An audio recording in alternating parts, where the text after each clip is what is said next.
Salut Gunners, j'espère que vous allez bien. On se retrouve pour un petit débrief rapide.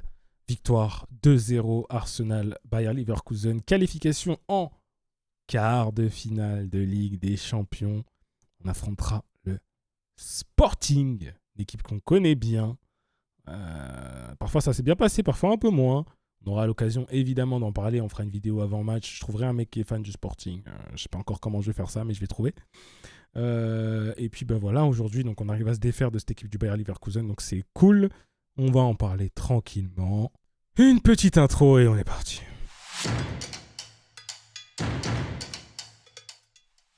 J'ai mon chat qui se fâche parce qu'il m'attend depuis que je suis rentré. Je suis arrivé en retard au live. Calme-toi, j'arrive bientôt. Bon, on va regarder la composition rapidement les gars. Bam bam. On avait donc Raya dans les buts avec Ben White qui était là. Ça fait plaisir de voir Ben White. On va en parler.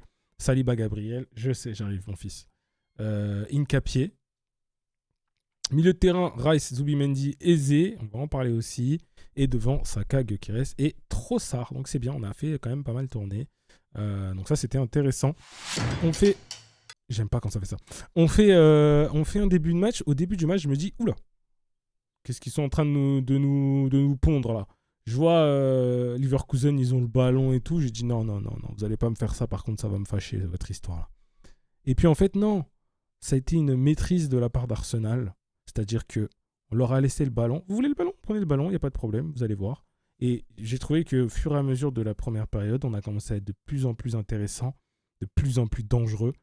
Je me suis dit, ok, why not? Mais moi, je réclamais, vous me connaissez, moi, hashtag gourmand, toujours. Je réclamais un peu plus, toujours un peu plus, toujours un peu plus, jusqu'à ce but. Waouh! Un pétard! Un pétard des Berechi. Eze, Eze, c'est un mec, je comprends pas ce mec. Quand faut être le mec le plus nonchalant de la Terre, c'est le plus fort. Quand faut envoyer un pétard, c'est le plus fort. Genre, ça n'a aucun sens. Bref, on en parlera aussi d'Eze. Donc, tu as ce but-là à la 37e minute qui fait très très plaisir. Ensuite, tu reviens de la mi-temps et je trouve qu'on est moins intéressant. On tombe un peu dans une espèce de... C'est une gestion, hein, mais moi, c'est une gestion que j'aime pas trop, où t'es pas spécialement dangereux. Eux, ils sont pas spécialement dangereux non plus, donc t'as pas vraiment de raison de trop te dévoiler, mais en même temps, il y a que 1-0, donc si t'en prends un, c'est chiant. Et puis, but. Mais alors, un but. Declan Rice. Je suis allé le revoir là carrément, les gars. Je vous montre. Je suis allé le revoir vite fait. Je vous remontre pas le but parce que j'ai pas le droit, évidemment, mais je suis allé sur Twitter, j'ai tapé Declan Rice parce que j'avais besoin de le revoir. Il arrive à dominer ce ballon qui vient de super haut. Une touche, deux touches, tac. Et te mettre cette frappe qui est légèrement aidée par le poteau en toute fin, là, magnifique. Qui vient mourir sur le poteau. Mourir! C'était mon imitation d'Omar Da Fonseca. Sur le poteau, but, magnifique. Magnifique, ça fait vraiment plaisir. Et t'as ce petit 2-0. Petit 2-0, t'es bien. T'es bien, quoi. Bon, après, moi, comme vous me connaissez, j'aime bien aller chercher un petit troisième but. Bon, on n'est pas aller chercher le troisième, c'est pas grave.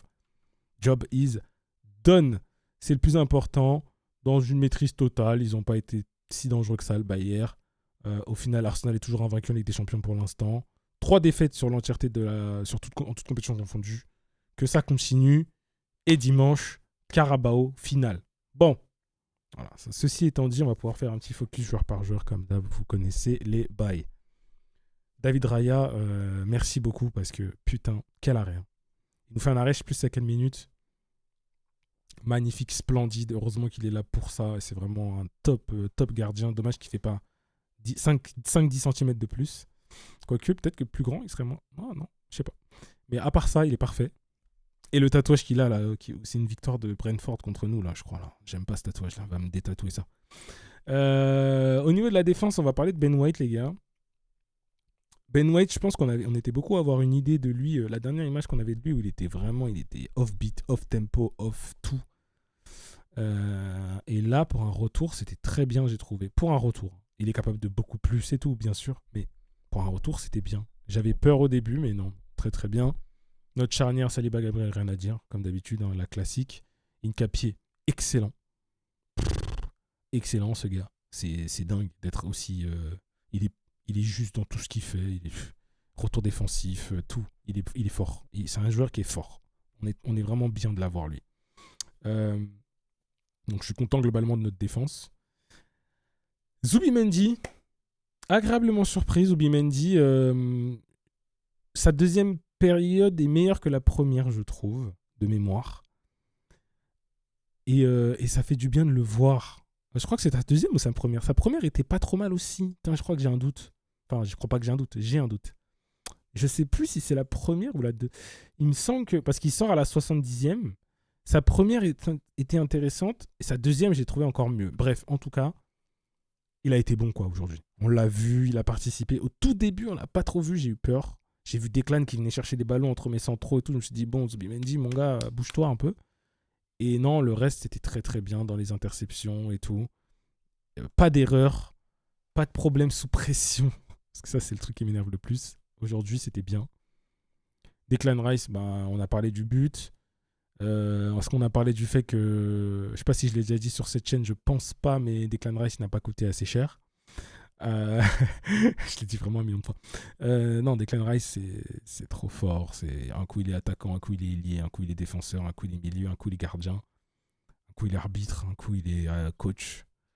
Ce gars. Les gars, on va pas trop s'enflammer parce que pour l'instant, il y a encore un monde où on fait une saison blanche, donc on n'a pas rien gagné. C'est logique. Mais si on gagne beaucoup de trophées et qu'il fait une bonne Coupe du Monde avec l'Angleterre, les gars, il va falloir commencer la propagande. Donc attendons de gagner des trophées déjà en club. Attendons de voir ce qu'il donnera avec la Coupe du Monde. Mais s'il y a une propagande à faire pour un potentiel ballon d'or, ça sera pour lui, je vous le dis. Et Eze. Eze, les gars, moi je vous l'avais dit au début du live contre Everton. Bon, j'ai coupé la partie où je le dis parce que je coupe toujours le début des lives vu que je mets de la musique au début. Mais j'avais dit Eze, il va faire un top match contre Everton et à partir de là, vous allez voir la différence. Je sais pas pourquoi j'ai eu une inspiration. J'avais un post-it là qui était là. J'avais dit que c'était sur ce post-it. C'était faux, il n'y avait rien écrit sur ce post-it. Ça venait de mon âme. Et je suis très content d'Eze. Je suis très très content. Il est bon. Il est juste. Il te met des pétards. Il n'hésite pas à frapper. Il a été un peu gourmand. Hein. Il sort sur blessure. Légère blessure. Je pense que c'est de la fatigue. Mais il a été un peu gourmand sur cette action. Il doit la donner. Mais au-delà de ça, non, il est bon. Il fait vraiment plaisir au milieu de terrain comme ça. On le voit, il a un impact sur le match. Et puis la célébration en se tenant le maillot comme ça, en mode c'est Arsenal, poteau. J'aime trop. Et puis les trois devant. Bon. Gyökeres, c'est le moins pire, pour moi, des trois. Gyökeres, c'est le moins pire. Frustré hein, en sortant, vraiment pas content. Il y a eu des bonnes choses, des mauvaises choses. Sa deuxième mi-temps est meilleure que la première, je trouve. Je le sens frustré de plus en plus. On le trouve pas assez, on le cherche pas assez. Il y a des fois où aussi dans la construction, il est pas dingue. Dos au but, il est excellent. Dans les contacts, il est excellent. Dans le fait d'aspirer le défenseur, il est excellent. Mais il y a quand même pas mal de fois où il fait les appels, on ne le donne pas. Ou alors il manque un peu de réussite. Ou alors je sens qu'il a ce potentiel-là d'être un malade mental, un tueur devant, mais qu'on n'y est pas. Et c'est frustrant pour moi, pour lui, je pense aussi, pour les gens autour et pour vous, très probablement. Donc c'est un peu frustrant, c'est le mot, frustrant. Trossard, c'est pas bon. Retour de blessure, donc on peut comprendre, hein, mais pas bon du tout. Pour moi, il fait pas les bons choix, il fait pas les bonnes choses, la réalisation, ça pêche, enfin voilà quoi. Saka, pas bon. Encore une fois, pour moi, Saka n'est pas bon. Saka, il est à l'envers, je trouve. Il est à l'envers. Faut la garder, il la donne, faut la donner, il la garde, faut centrer, il tire, faut tirer, il centre. Je pense que à la maison, ça va pas. Je pense. Il doit être en embrouille avec sa meuf ou je sais pas, mais c'est compliqué là. C'est très compliqué. Au niveau des entrants, quand même, parlons des entrants rapidement. Mosquera, très bonne entrée. Martinelli, très bien aussi dans la défense, les retours défensifs et tout. Norgard, rien à dire sur l'entrée aussi. Havertz, on l'a pas assez vu, j'ai trouvé, sur son entrée, mais pas gênant non plus. Et MLS, il a eu 10 secondes. Donc, trop compliqué. Au final, on n'a pas vu de Maxou aujourd'hui. J'aurais bien vu un peu de Maxou, mais bon, on l'a pas vu. Est-ce qu'on le verra dimanche? Je sais pas. Finale de Carabao, ça serait quand même couillu de la part de Mikel Arteta de faire entrer Doman. Mais bon, en fonction de la physionomie du match, pourquoi pas. Faire kiffer aussi le petit. Et voilà, non. Le plus important, c'était de ne pas aller en prolongation pour pas se fatiguer inutilement. Sachant que, encore une fois, dimanche, je ne pense qu'à dimanche, les gars. il y a un gros match contre Manchester City en finale de Carabao qui a une importance qui est capitale pour la suite de la saison des Gunners d'Arsenal. Je ne sais pas encore si je serai en live pour le match de dimanche. Je vous tiendrai au courant, je ferai un post communauté. J'hésite à, j'avoue, juste kiffer ma finale et aller dans un bar pour regarder le match. Donc je ne sais pas encore, je vous tiens au courant.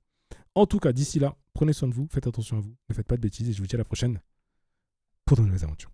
Peace!